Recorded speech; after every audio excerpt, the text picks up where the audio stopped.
Hello students, welcome to Raghav Pathshala. हम पढ़ रहे हैं क्लास 10th में मैथमेटिक्स में इंट्रोडक्शन टू ट्रिग्नोमेट्री की एप्लीकेशन ऑफ ट्रिग्नोमेट्री आइडेंटिटीज। ठीक है, उसके अंदर लास्ट क्लास में हमने एक्सरसाइज 9.1 का क्वेश्चन नंबर 9 डिस्कशन किया था और हमने बारीकी से क्वेश्चंस का डायग्राम बनाया था। और आज आपके सामने है क्वेश्चन नंबर 10। आज हम इस क्लास में कंप्लीट क्वेश्चन नंबर 10 का सॉल्यूशंस देखेंगे, तो वीडियो को ध्यान से देखिए। पहले तो है मेन काम डायग्राम बनाना, जो लैंग्वेज बोल रहा है उसके अकॉर्डिंग आपको चलना है और डायग्राम बनना चाहिए। फिर फाइंड क्या करना, टू राइट एंगल ट्रायंगल लेना, काम इजी वे में हो जाता है, नो टेंशन रहा। चलिए शुरू करते हैं। क्वेश्चन क्या कह रहा है कि two poles of equal heights, कोई दो खंबे हैं, पोल्स का मतलब खंबे समझते हो, इक्वल हाइट के हैं, ध्यान रखना सेम हाइट पे। Two poles of equal heights are standing opposite each other, दोनों एक दूसरे के आमने सामने खड़े, opposite each other on either side of the road. एक रोड है। अब एक बात बताता हूं, मैं आपको एक समझाता हूं कि मैं रोड ऐसे नहीं बना सकता। अब ऐसे बनाऊंगा तो जब मेरे को पोल्स खड़े करने पड़ेंगे, ऐसे करने, तो डायग्राम तो यहाँ पर 3D में तो बनेगा नहीं, 2D में बनाना पड़ेगा। तो मैं काम करता हूं, मैं रोड बनाता हूं। देखो पहले पूरा डायग्राम पर आप एक बार क्या कोशिश करो कि पूरा समझ लो। Road which is 80 metre wide, road जो है वो 80 मीटर चौड़ी है, ध्यान रखना। फ्रॉम ए पॉइंट, यहां से देखो क्वेश्चन से ढंग का बन गया, from A point between them on the road, road के बिटवीन में है। बिटवीन का मतलब मिड पॉइंट नहीं है, ध्यान रखना, कहीं पर भी पॉइंट है। मिड पॉइंट पे होगा तो फिर बातें खत्म हो जाए, बीचों बीच आ जाएगा। बिटवीन का मतलब होता है रोड जहां जा रही उसके बीचों बीच कहीं ना कहीं पॉइंट आ जाएगा, कहीं ज्यादा डिस्टेंस पे हो सकता है, कम पे हो सकता है। सपोज दैट ये रोड ऐसे जा रही है तो यहाँ पॉइंट हो सकता है, यहाँ हो सकता है, यहाँ हो सकता है, यहाँ कहीं पर भी पॉइंट हो सकता है, हम ले लेंगे रैंडम। ठीक है। Road the angles of elevation of the top of the poles are, दोनों के पोल्स के टॉप से आपको 60 डिग्री और 30 डिग्री का एंगल बनाना। कहीं पर भी आप 60 बनाए, कहीं 30 बनाए, यह आपको दिक्कत नहीं करे, क्योंकि एक पॉइंट है, दोनों पोल्स अलग अलग हाइट पे बने हुए हैं, सेम हाइट पे बट बनेंगे अलग अलग। तो आप इधर 30 लें, इधर 60 लें, वो आपकी मर्जी है, किसी में कोई लोगे आंसर में कोई दिक्कत नहीं आती, नो टेंशन है। ठीक है।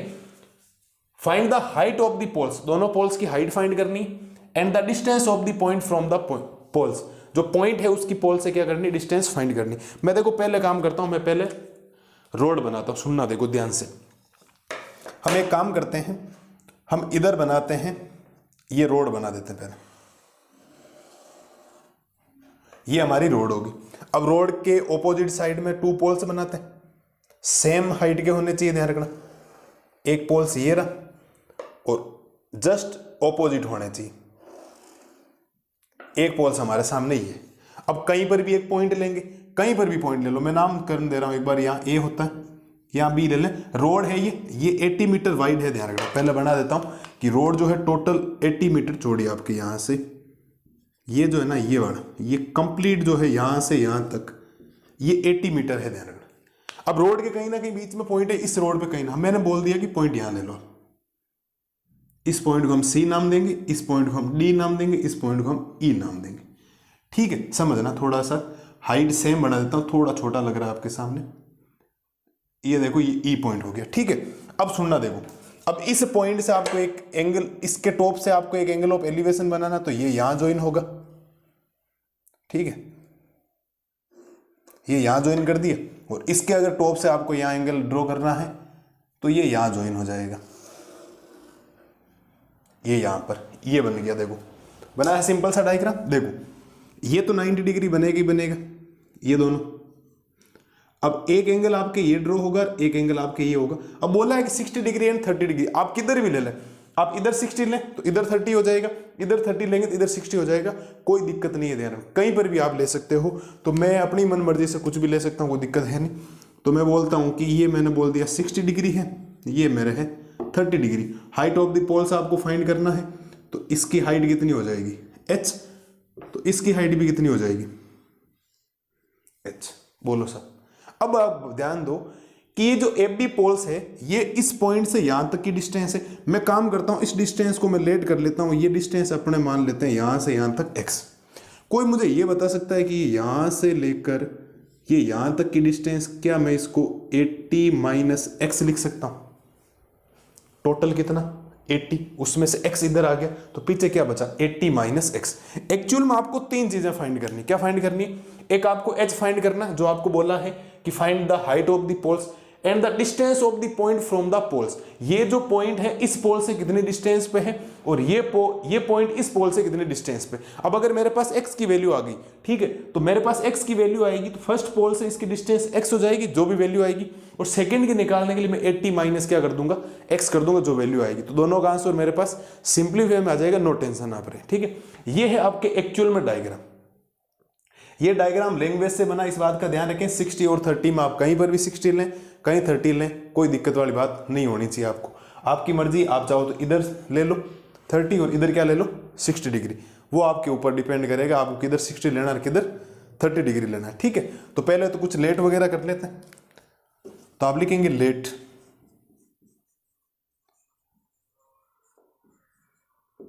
The height of poles.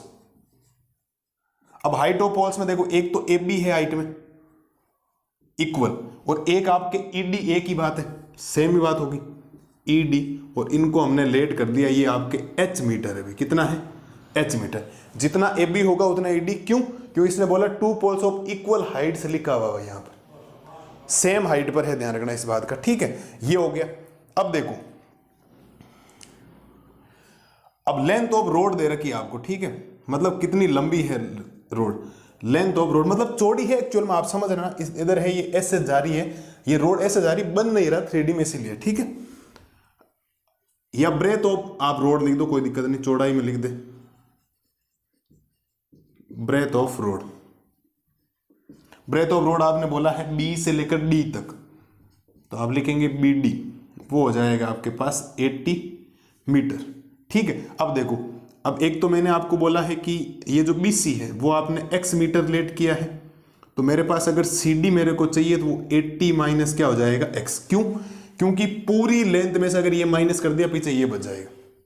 ठीक है, ये हो गया। और एंगल ऑफ एलिवेशन आपको दे रखा, एंगल ऑफ एलिवेशन जिसको हम थीटा बोल रहे हैं, और वो है आपके पास 30 डिग्री एंड 60 डिग्री। ये हमारे पास है। सिंपल से दो डायग्राम बन गए, देखो एक ये राइट एंगल ट्राइंगल, इजी में काम हो जाएगा। चलिए शुरू करते हैं। ठीक है, तो पहले कौन सा ट्राइंगल लेते हैं, आपकी मर्जी, आप कोई सा ले लो। आप लिखेंगे in triangle A B C.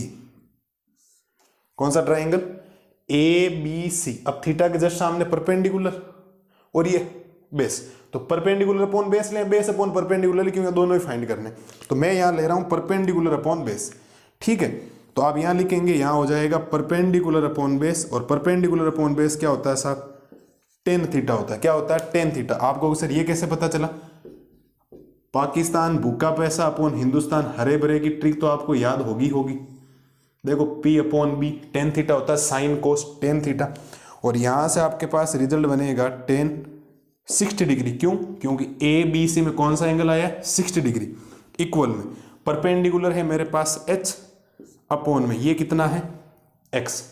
ये कितना है साहब, x है, क्योंकि देखो नीचे बेस में ये कितना होता है, √3 होता है। इक्वल में हो जाएगा h अपॉन x। ठीक है, इसको इधर मल्टीप्लाई करवाओगे तो h की वैल्यू आ जाएगी √3x। इसको आप एक बार के लिए काम करो कि इसको इक्वेशन नंबर दे दो फर्स्ट। अब मैंने इसीलिए वैल्यू नहीं निकाली, आप h की निकालें, आप x की निकालें, क्योंकि दोनों ही फाइंड आपको करना है। ठीक है, ये हो गया आपके पास √3x। इसके बाद कौन सा ट्राइंगल लेते हैं, अब ट्राइंगल है सेकंड वर्ड, आप लिखेंगे इन ट्राइंगल EDC। कौन सा ट्राइंगल, EDC। ये वापिस परपेंडिकुलर अपॉन बेस ले लो आप, इसको कोई दिक्कत नहीं, परपेंडिकुलर अपॉन बेस। और परपेंडिकुलर अपॉन बेस ट्रिग्नोमेट्री की दुनिया में क्या होता है साहब, टेन थीटा, तो टेन 30 डिग्री। क्यों, क्योंकि EDC में कौन सा एंगल आया, 30 डिग्री। इक्वल में परपेंडिकुलर वापिस h है, अपॉन b कितना है, 80 माइनस x। 80 माइनस कितना है x, ये कितना होता है साहब 1 अपॉन √3, 1031 अपॉन √3 होता है। ये हो जाएगा h इक्वल 80 माइनस x। ये इससे मल्टीप्लाई, ये इससे मल्टीप्लाई, तो यहां से रिजल्ट बनेगा √3h इक्वल में 80 minus x। 80 minus x cross multiply करवा दी। अब आपकी इच्छा है कि आप यहां से x की वैल्यू पुट करें, किसकी करें, आपकी इच्छा। ठीक है, तो मैं काम करता हूं कि ये है आपके पास √3 मल्टीप्लाई, मैं h की वैल्यू पुट कर देता हूं, मेरे पास h आ जाएगा, x आ जाएगा, तो भी h आ जाएगा, h आने पर भी x आ जाएगा, कोई दिक्कत वाली बात है नहीं। मेरे पास h की वैल्यू है, यहां पर h की वैल्यू पुट कर रहा हूं, √3x इक्वल में है 80 माइनस x। √3 को √3 से करेंगे तो ये हो जाएगा 3x इक्वल में 80 माइनस एक्स, प्लस का एक्स इधर ट्रांसफर होगा, किसका हो जाएगा, सॉरी माइनस का एक्स इधर ट्रांसफर होने पर प्लस का एक्स इक्वल में 80, 3x और x कितना हो गया 4x इक्वल में बनेगा 80, और यहां से x की वैल्यू बनेगी 80 अपॉन मल्टीप्लाई वाला कहां चला गया डिवाइड में, x की वैल्यू आ गई साहब 20 मीटर, 20 टाइम्स होगा ना इसमें डिवाइड, तो ये तो आया मेरे पास x की वैल्यू। अब आप लिखेंगे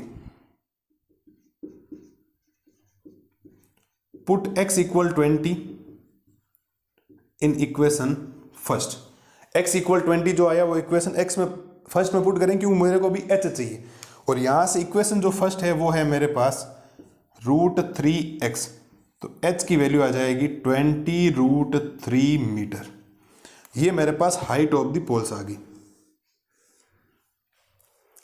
हाइट ऑफ द पोल्स आ गई। अभी एक पोल से देखो हाइट तो आ गई 20√3, इसकी भी हाइट है 20√3, इसकी भी हाइट है 20√3, इस पॉइंट की इस पोल से डिस्टेंस x ली थी, तो x कितना है 20, यानी ये यहां से लेकर यहां तक x है। अब ये सोचो टोटल 80 इधर x है, 20 हो गया, तो पीछे कितना बचा 60, तो बचा 80 माइनस x, ठीक है।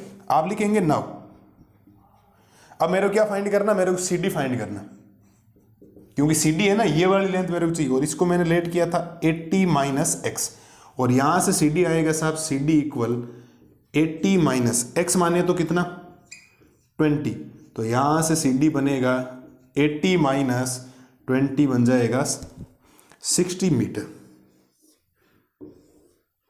अब 100 वाली लाइनें हैं, आपकी इच्छा आप लिखें तो ठीक है, वरना एक आंसर तो आपका ये हो गया, एक आंसर बेटा आपका ये है और एक आंसर आपका ये है, आपके ऊपर डिपेंड करेगा आप 100 वाली लाइनें लिखते हैं या नहीं लिखते हैं। समझना मेरी बात को ध्यान से, दो पोल्स हैं इक्वल हाइट्स के, इसकी हाइट h, इसकी h हाइट, क्योंकि इक्वल हाइट्स दे रखा है। रोड जो है वो 80 मीटर वाइड लिख रखी है, यहां लिख रखा है सिंपल वे में 80 मीटर वाइड है ये, तो रोड अब एक्चुअल में ऐसे बनेगी, लेकिन मैं बना नहीं सकता, आप समझना कि ये रोड तो ऐसे चल रही है, इसकी ये जो ये ठीक है पोल्स खड़े कर दिए, पोल्स में यहां एक पॉइंट है, उससे एक इस पोल्स के टॉप का देखो लिखा ना, from a point between them on the road on the angle of angulation of the top of the poles, top of the poles इनके इस पॉइंट से इसके टॉप को देखना 60 डिग्री। आप 60-30 में कोई कंफ्यूजन नहीं रहे, इधर उधर ले सकते हैं, कोई प्रॉब्लम वाली बात नहीं, यहां से यहां बनेगा 30 डिग्री। ये टोटल हाइट 80 है, मैंने इसको x बोला, आप इसको x बोलोगे तो ये 80 माइनस x हो जाएगा, मैंने इसको x बोला तो ये हो जाएगा 80 माइनस x। इसका मतलब मेरे को तीन चीजें फाइंड करनी, एक क्या फाइंड करना, एक x फाइंड करना, एक मेरे को 80 माइनस x फाइंड करना, एक h फाइंड करना। क्यों? क्योंकि हाइट ऑफ द पोल्स बोला, find the height of the poles and distance between from the poles. इस पॉइंट की इस पोल से डिस्टेंस कितनी है x, इस पॉइंट की इस पोल से डिस्टेंस कितनी 80 माइनस x। मैंने दो राइट एंगल ट्राइंगल लिए, एक बार ये लिया एक बार यहां लिया, तो फर्स्ट में मैंने h की वैल्यू निकाली, कोई x की निकाल आपकी इच्छा। सेकंड में मेरे पास ये रिजल्ट बना, तो मैंने क्या किया √3 को √3 रखा और h की जगह ये जो h है इसकी जगह पुट कर दिया √3x, मल्टीप्लाई किया x आ गया। x आते ही x की वैल्यू मैंने जब यहां पुट की तो 20 को √3 से मल्टीप्लाई करोगे तो 20√3 आएगा, और h मेरे को फाइंड करना, क्यों? क्योंकि हाइट ऑफ द पोल्स कितनी है 20√3, और जब मेरे पास x आ गया और ये आ गया तो मेरे को 80 माइनस x, क्योंकि इस पॉइंट की इस पोल से डिस्टेंस ed से डिस्टेंस CD है वो है आपके 80 minus x, 80 minus x, 80 minus x माने तो कितना 20, 80 माइनस 20 कितना होता है 60 मीटर, कितना होता है 60 मीटर। आप एक लाइन तो जरूर लिखें, so height of the poles, so height of the poles is 20√3 metre and distance between, लिखा देखो डिस्टेंस,